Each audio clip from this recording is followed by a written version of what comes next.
গাজীপুরের হায়দ্রাবাদে আবারও ঘোড়ার মাংস বিক্রির শকিং ঘটনা। এবার উদ্ধার করা হয়েছে ৩৭টি জীবিত ঘোড়া। কিভাবে এই চক্র ধরে ফেলা হলো, চলুন দেখুন বিস্তারিত।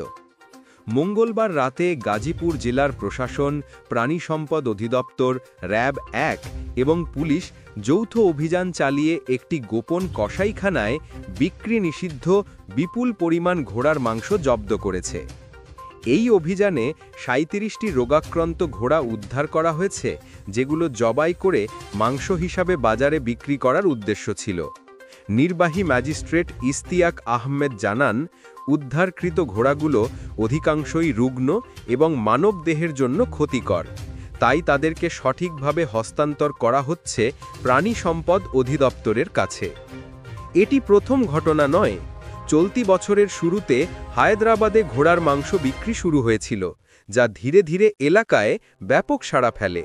প্রশাসন প্রথমে ভ্রাম্যমাণ আদালত পরিচালনা করে বিক্রি বন্ধ করলেও আবারও গোপন কসাইখানায় শুরু হয় এই অবৈধ কার্যক্রম। এই চক্রের সদস্যরা অভিযানের সময় পালিয়ে যাওয়ায় কাউকে আটক করা সম্ভব হয়নি। তবে উদ্ধারকৃত ৩৭টি ঘোড়া এবং ৫ মণ ঘোড়ার মাংসকে নিরাপদে স্থানান্তর করা হচ্ছে। এটি শুধু গাজীপুরের সমস্যা নয়, পুরো দেশকে সচেতন হতে হবে এমন অবৈধ ও ঝুঁকিপূর্ণ ব্যবসা থেকে। আপনারা কি ভাবছেন, এই ধরনের কার্যক্রম বন্ধ করার জন্য আরও কঠোর পদক্ষেপ নেওয়া উচিত কি? ভিডিওটি লাইক, শেয়ার করুন এবং নতুন আপডেট পেতে সাবস্ক্রাইব করতে ভুলবেন না। নিচে কমেন্ট করে জানান আপনার মতামত।